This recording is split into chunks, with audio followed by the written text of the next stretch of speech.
Eh bien salut tout le monde, c'est Aflex, j'espère que vous allez bien, en tout cas moi ça va super. Aujourd'hui on se retrouve pour une nouvelle vidéo, ça faisait un petit moment que j'en avais pas tourné. Alors vous l'avez pas vu sur la chaîne parce que forcément j'ai plein de vidéos qui sont tournées en avance et tout. Mais enfin après ça fait pas si longtemps que ça fait une semaine et demie, mais du coup on se retrouve pour une nouvelle vidéo où on va tout simplement parler du clash de Drake et Kendrick Lamar. Alors c'est l'une des dernières fois où je parle de ce clash, enfin à l'avenir je vous en reparlerai, mais je veux dire pour le moment... je pense que là, c'est vraiment l'une des dernières choses dont je vais vous parler. Il y aura plus d'actualité après ça sur ce clash. Il y aura plus vraiment d'autres révélations ou quoi. Mais il y a quelque chose d'assez intéressant qui s'est passé dernièrement.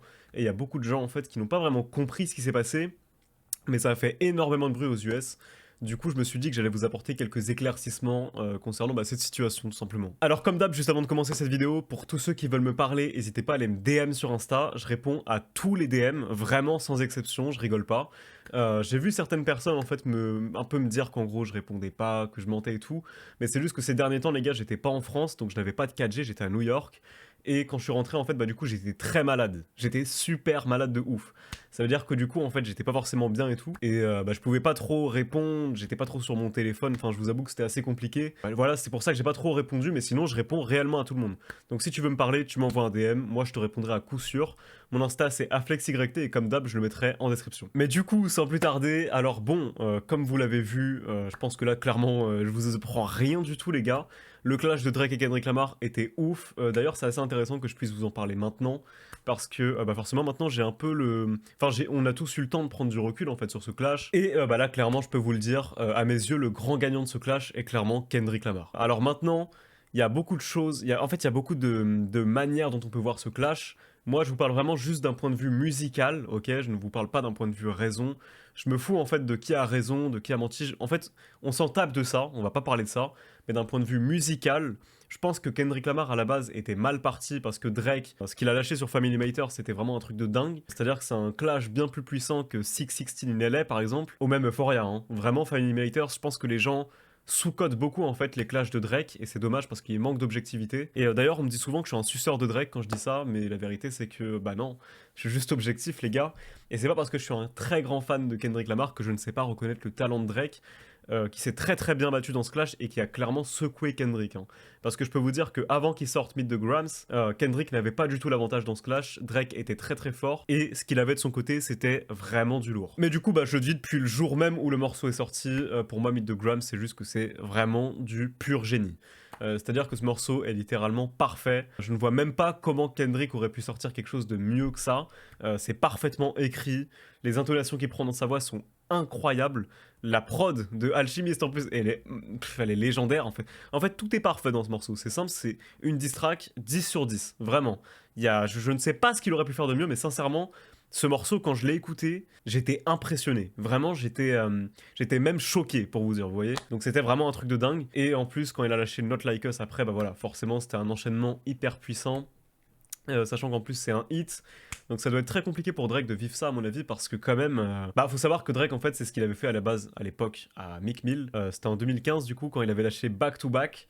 Faut savoir qu'en fait dedans il clashait Meek Mill, donc il avait clairement été un Meek Mill à l'époque, il lui a fait perdre beaucoup de crédibilité, hein, même jusqu'à aujourd'hui, même si c'est un mec qui gère très mal son image. Mais à l'époque, en fait, c'était tellement un hit que le morceau était joué en club. Et ça veut dire qu'en fait, du coup, Meek Mill ne pouvait même plus aller en boîte de nuit parce qu'à tout moment, il voyait tout le monde danser sur un morceau qu'il clashait en fait. Et c'était un truc de dingue. D'ailleurs aujourd'hui je suis pas sûr mais je crois que le morceau a 200 ou 300 millions de vues, enfin c'est un truc de fou furieux. Mais du coup voilà, aujourd'hui c'est Drake en fait qui... Enfin c'est Kendrick qui a infligé ça à Drake.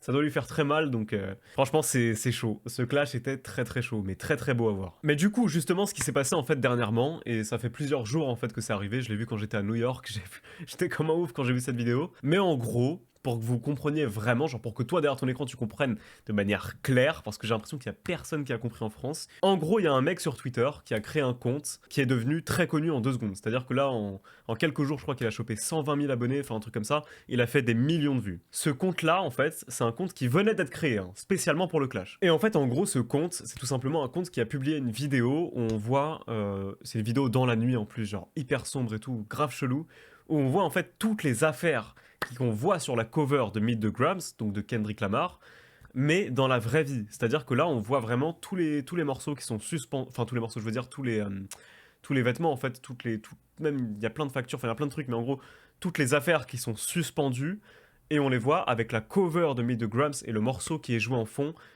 juste en bas. Donc c'est une vidéo hyper sombre, et en fait, pourquoi il a mis cette vidéo? Parce qu'en gros, dans The Earth Part 6, Drake en fait disait tout simplement que il avait manipulé Kendrick, et qu'en fait, en vérité, tout ce qu'il avait lâché dans sa cover et tout, et bah c'est lui qui a donné de fausses informations à Kendrick Lamar, et en gros, ce qui faisait croire clairement Drake, c'était que bah, c'était le plus malin du clash, que toutes les infos de Kendrick de A à Z étaient fausses, que c'est lui en fait en vérité qui menait la danse depuis le début. Mais cette vidéo-là, en fait, nous prouve le contraire parce qu'elle a été tournée il y a très longtemps, enfin il y a 2-3 mois, enfin vraiment il y a un moment quand même, donc c'est impossible. Et en plus de ça, il y a vraiment tout. C'est-à-dire qu'il y a la facture de la bague du coup que Drake avait acheté, donc il y a une facture, je crois qu'il avait payé 63 000 $, un truc comme ça. À côté de ça, du coup, il y a la chemise, il y a le gant du coup Maybach, il y a également les médicaments pour dormir en fait que Drake prend. Donc ça pareil, vraiment il y a son nom, donc c'est-à-dire qu'il y a marqué Aubrey Graham dessus. Donc c'est vraiment des choses en fait qui ont été dérobées à Drake. Et ça prouve bel et bien que Kendrick en fait en vérité il a tout simplement des gens proches de Drake mais qui travaillent pour lui. Donc c'est chaud. Et ça prouve que Drake a vraiment menti. Et en fait, en gros, cet individu, c'est un mec qui prétend en savoir beaucoup plus sur Drake, donc vraiment détenir des informations secrètes sur ce mec, car il aurait travaillé dans un hôtel à New York où il se serait fait virer pour mauvais comportement. Et il évoque aussi des faits où, en gros, une fois, Drake aurait fait virer 2 employés noirs de l'hôtel. Donc ça, déjà, c'est quelque chose de qui forcément en fait va faire que Drake sera très mal vu. Et en plus de ça, et c'est là que c'est sombre, en fait, il prétendrait avoir une vidéo hyper compromettante de Drake qui aurait fait potentiellement du mal à un handicapé en fait sur un fauteuil roulant, qui serait un journaliste. Donc c'est un mec un peu connu sur les réseaux. Enfin, c'est pas un mec connu, mais en gros il a quelques abonnés quoi. Du coup, ça pareil, c'est quelque chose de très chaud. Et en plus, il y a une vidéo, enfin il y a pas qu'une vidéo, il y a aussi une photo en fait très chelou qu'il a montré. Enfin c'est assez énigmatique. Donc je vous laisse vous faire votre propre avis. De toute façon, moi, je vais pas parler d'un point de vue raison. Je vous énumère juste les faits. Je m'en fous de savoir qui a raison dans le clash. Moi, c'est bon, ça m'intéresse plus. Les deux ont menti des deux côtés. En fait, ça a menti. Donc, à un moment donné, je veux plus savoir. En fait, je veux plus chercher à comprendre. Ça y est, je ne parle que d'un point de vue musical. Et au moins d'un point de vue musical, c'était incroyable. Les deux étaient hyper forts. Par contre, là où c'est fort et là où je me suis dit, putain, Kendrick, c'est vraiment chaud, c'est que en fait au tout début de son morceau du coup donc de 616 in LA, on entend un bruit de ventilateur un peu, genre un bruit très bizarre. Ça dure 13 secondes précisément. Et ça en fait on sait pas pourquoi il avait mis ça, on en a aucune idée. Mais du coup en fait ce mec là justement l'handicapé, il a tout simplement une machine pour respirer. Et du coup, en fait, on pourrait comprendre que c'est en référence à la machine pour respirer que cet handicapé a, et qu'en vérité, il avait déjà ces infos compromettantes sur Drake, mais qu'il en a juste pas encore parlé. Donc peut-être qu'il en parlera un jour, peut-être qu'il en parlera plus jamais, parce qu'ils seront plus jamais en clash, mais il avait ça. Donc ça veut dire que Kendrick a encore des choses hyper sombres sur lui. Et là, pour le coup, il y a vraiment une vidéo à l'appui, il y a vraiment une photo à l'appui, donc si c'est pas du fake en tout cas, il y a moyen que ce soit hardcore. Mais du coup voilà tout simplement, je voulais juste vous éclairer en fait sur ces points-là parce que j'ai vu que beaucoup de gens n'ont pas vraiment compris en fait. Après c'est une vidéo hyper bizarre, hein. Genre vraiment c'est...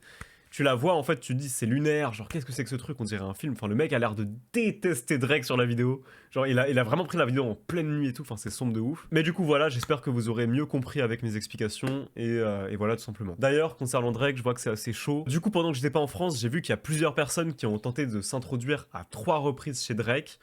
Potentiellement pour lui faire du mal, donc c'est hyper sombre aussi. C'est assez compliqué quand même, hein. Tout ce clash j'ai l'impression qu'il est parti très loin. Donc ils l'ont peut-être arrêté au bon moment, franchement je sais pas. Et au moment où je tourne cette vidéo, bah du coup, aujourd'hui, Kendrick Lamar vient de franchir pour la première fois de sa carrière la barre des 70 millions d'auditeurs mensuels sur Spotify. Donc ça, faut savoir que c'est énorme, hein. En général, c'est vraiment des gros artistes qui ont ça. C'est-à-dire qu'avant ce clash, je crois qu'il était à 50 millions, si je me souviens bien. 48 millions exactement, là je parle de mémoire, hein. Donc si je me souviens bien, je crois qu'il était à 48 millions, il est passé à 70 millions.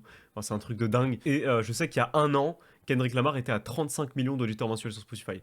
Ça, je me le souviens pareil, c'est vraiment de mémoire. Donc ça veut dire qu'en un an, il a doublé. C'est un truc de dingue. D'ailleurs, sa diss track Not Like Us est aussi devenu le morceau le plus rapide à franchir le cap des 100 millions d'écoutes de toute l'histoire du hip-hop. C'est clairement en train de battre des records tous les jours. Enfin, vraiment, c'est hallucinant en fait la dimension que ça a pris en fait pour la carrière de Kendrick. Ça lui a vraiment apporté beaucoup d'un point de vue chiffre et même d'un point de vue crédibilité en vrai, hein, parce qu'il a quand même vraiment tapé très très fort. Même si Drake aussi s'est bien défendu, hein. Faut vraiment en parler aussi. Faut pas l'oublier et faut pas minimiser Drake encore une fois. Mais Kendrick était juste au-dessus. En vrai de vrai, c'était tellement monstrueux. Meet the Grams, pour moi, c'est vraiment une diss track de fou malade. Et d'ailleurs, juste pour reparler de ça, Academics aurait aussi déclaré que les deux ont menti dans leur diss track, donc ça c'est pas un secret, on le sait. Mais apparemment, Drake aurait menti sur le fait que Kendrick aurait un enfant qui n'est pas le sien. Donc l'enfant qui serait supposément de Dave Free.